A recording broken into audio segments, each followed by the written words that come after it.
Hello, everyone, and welcome to the Your Mark on the World show. I'm your host, Devin Thorpe. I'm a Forbes contributor covering social entrepreneurship and impact investing.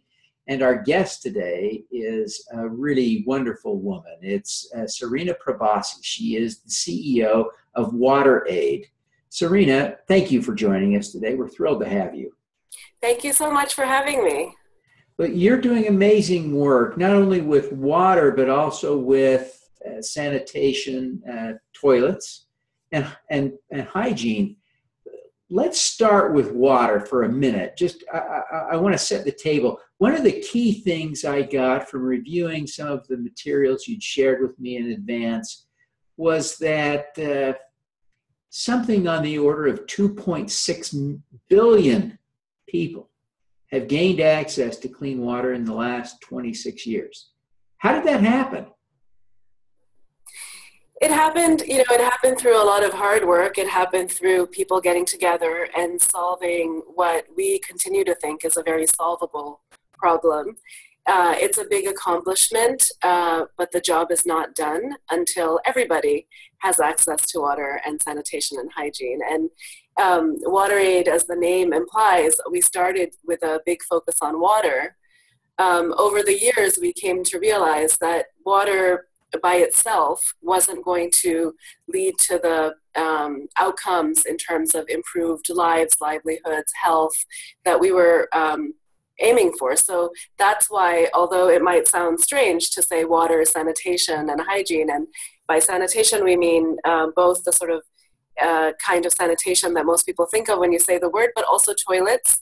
And the toilets and hygiene part are things that still to this day, many people don't like to talk about. It tends to be hidden. It's sort of the messy, dirty, smelly stuff. And but it's crucial. And if it's really critical for us to have the impact that we want. So water is life. Water is essential.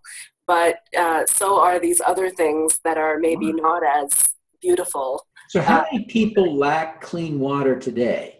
663 million people today don't have clean drinking water, safe drinking water. Yeah. And we work with some of the most remote and marginalized people in developing countries. WaterAid works in 37 countries. And yeah, it's a big problem, but it's one, as I said before, it's one that we really think is a solvable problem, and we have been at it with many others. It's not a job for one organization alone. It's also, we really believe that, private sector and businesses and entrepreneurs have a big role to play. Governments have a role to play. Citizens, individuals have a big role to play. So it really takes everybody. And if you look at other countries, including the United States, where progress has been made, it's never been one part of society or one entity by itself. It's really taken that collective. Yeah. Well, let's talk about pooping, shall we? Sure. It seems to me that it's hard to remember what I didn't know before I came to know some stuff. But I remember how shocked I was when I realized that nearly half of the world's population doesn't have access to a toilet, which means that they are pooping in a field nearby where they live, right? Isn't that as indecorous as the description is? Isn't that more or less the truth? And the truth is actually worse, because there are less private, open fields in the world, and the world is rapidly urbanizing. So there's a very sort of staggering statistic. Something like women and girls particularly are spending something like 96 billion hours a year looking for a private place to go, because there's issues of dignity, privacy, safety. It's a very loaded issue, I've heard of women, and there are a lot of things that put especially women and girls at risk. Yeah, but for everybody, for everybody, it's indignity, as you said. And it's a problem that, again, it's not something that one likes to talk about in polite company, although at WaterAid, we talk about it all the time. We talk about poop all the time. I'm also the mother of 2 small girls, and so, poop is a very normal part Yes. of our family. But I think for women and girls, this is a special problem because they become vulnerable, right? If you are waiting until the wee hours of the morning to find a private moment in the field across the way to go do your business, is a real possibility that there's someone who would like to take advantage of that nighttime trip, right? Yes. Whether he wants to rob you, rape you, or otherwise harm you. That is a scary predicament for a woman, or especially a young girl. Yeah, it's a very real threat, and there are so many implications. There's what you just said, threat of physical violence, sexual violence. There's also just health and medical conditions from holding and not going until it's dark, or not. And so that we have stories, and I've talked to many women and girls who, they get teased on the way if people know what they're going to look for a private place. And so it becomes this big thing that you have to worry about and that you have to think about, and that, causes stress and anxiety, in addition to some real physical dangers and harms as well. What are some of the diseases that everyone is experiencing in these communities where there isn't a good system of toilets, so that people are regularly, and many people are regularly openly defecating in the community? It seems like that would really spread disease terribly. Yeah. It's a huge public health issue, and we see mainly waterborne diseases, diarrhea, vomiting, in some cases, outbreaks of diseases that are very scary, cholera, a lot of them related to water and sanitation, and then long-term effects. Increasingly there's research that shows that in areas that there aren't regularly used toilets, and where there isn't safe disposal of human waste, kids are actually, no matter how much of a healthy diet they may have, they end up malnourished and stunted because they're not able to hold that nutrition because they are sick from diarrhea. And this is sort of becomes a chronic condition, and it leads to long-term impacts into adulthood. So it's a very serious problem, and especially, as the world is rapidly urbanizing, it becomes even more of a public health issue as people live closer together, and that human waste is not handled safely. And so it's a big problem there. It's a solvable problem. There are many organizations like ours and many others that are working on solving it. But part of the issue, and part of the thing that we've really come out with, is to say we have to talk about it if we want to solve it. Like, it can't be something that we don't want to talk about, or that we feel ashamed to discuss, because that's not how problems get solved.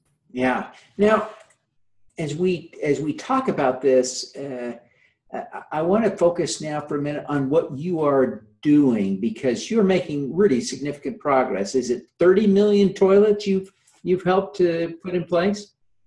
So WaterAid has been working for over 35 years on this issue. And we started off with a very technical focus on water, and saying, very much of an engineering background. Over the years, what we've learned is that, yes, there's a technical problem. There's a need for constructing water points and toilets, but there's a behavioral change that is needed. And so all over the world, there are many places where there are water points that are no longer functioning, that haven't been fixed, or there are toilets that look great because nobody's been using them.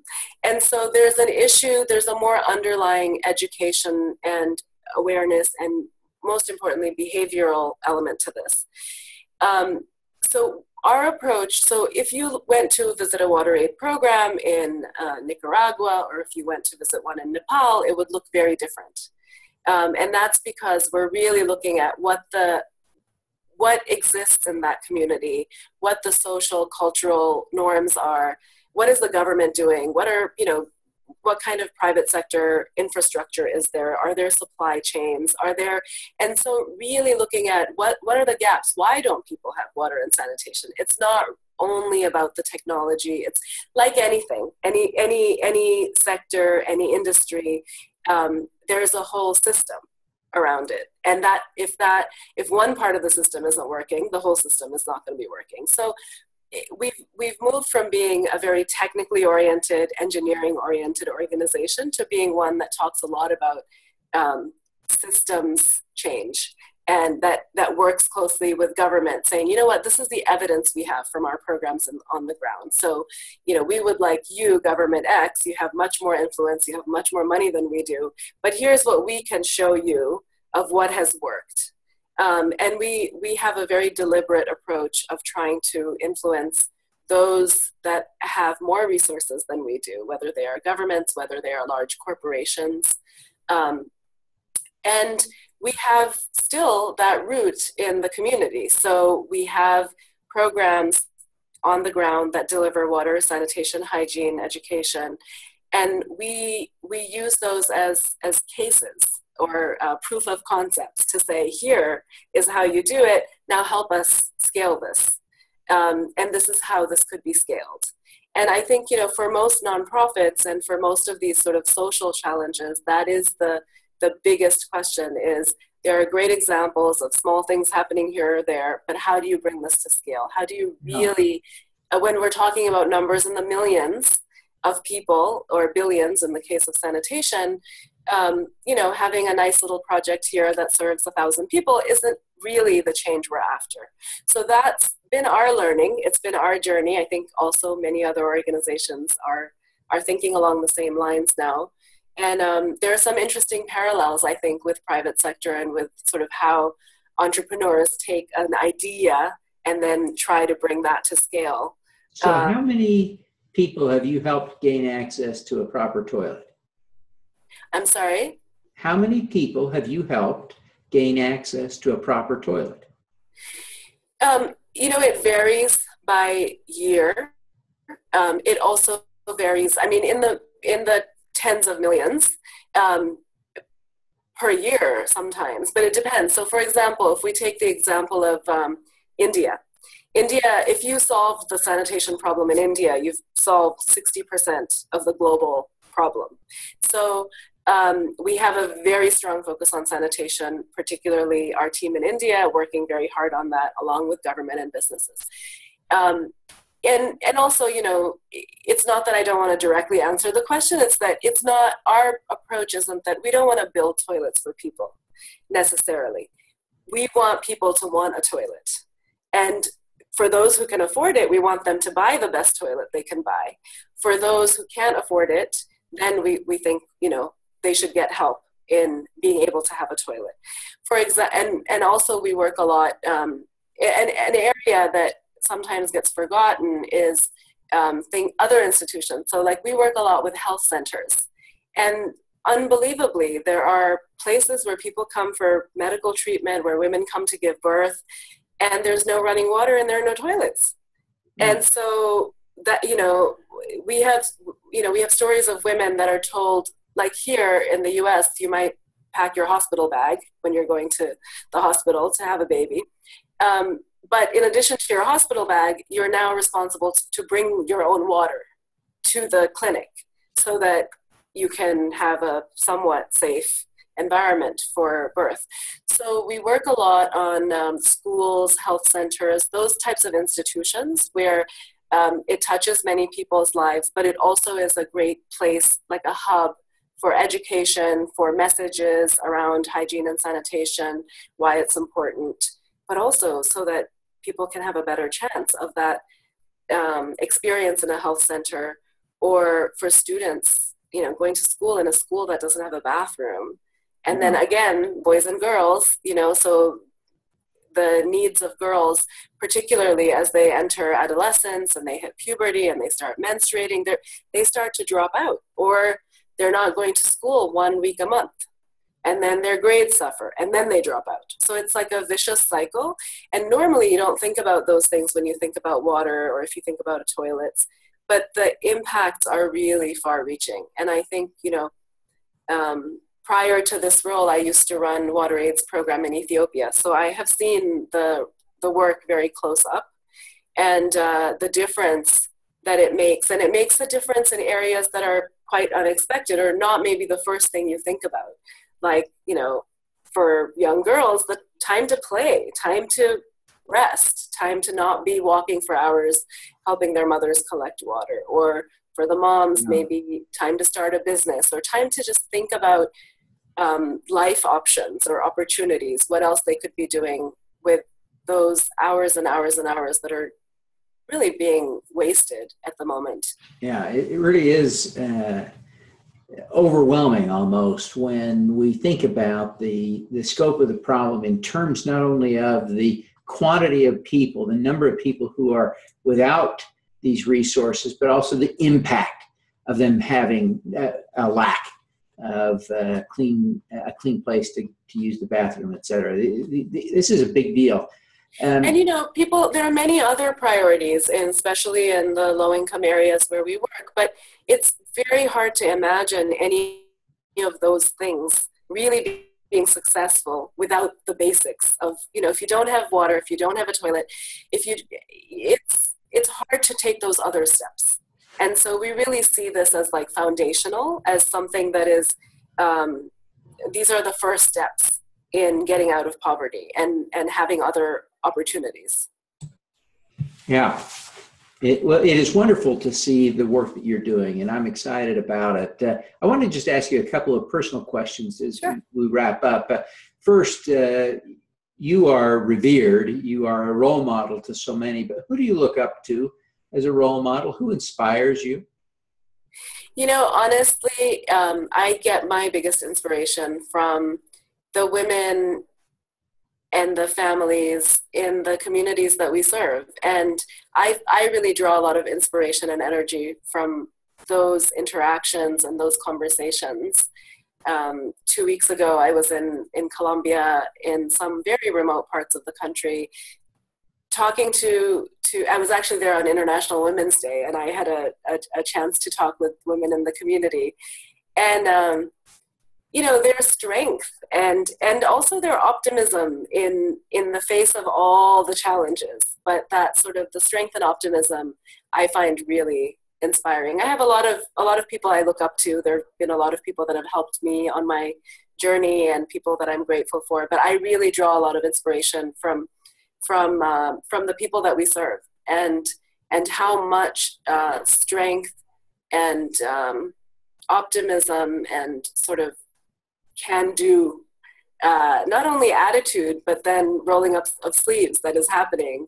Often like organizations like ours or people like me get the attention, but it's actually people in the community that are doing the job.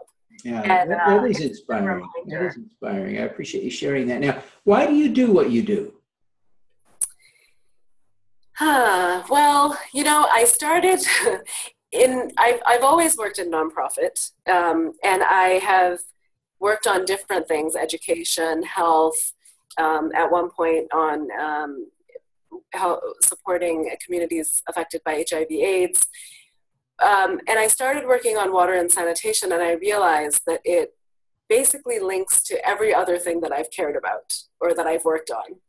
And I feel like this is the area that I feel I can make a difference, and I am making a difference. I also think the impacts are so tangible, so you can really see the impact of the work, which is rewarding. So yeah, that's what keeps me in this space and in this area of work. Oh, fantastic. And finally, Sarina, what is your superpower?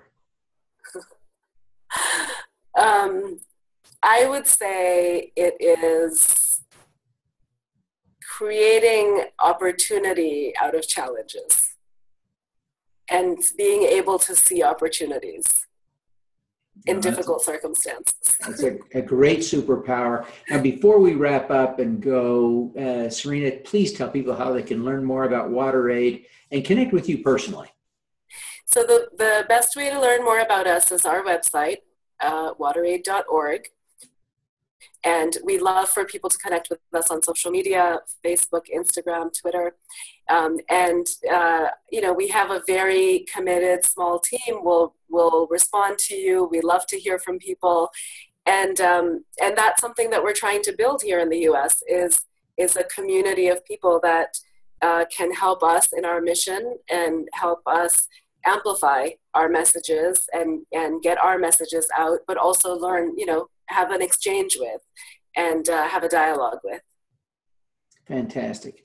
Well, again, I want to express appreciation for the time you've taken to be with us today and to wish you every success in your efforts to help people get access to clean water and proper sanitation. Thank you, Devin. Thank you so much. All righty. Now let's do some good.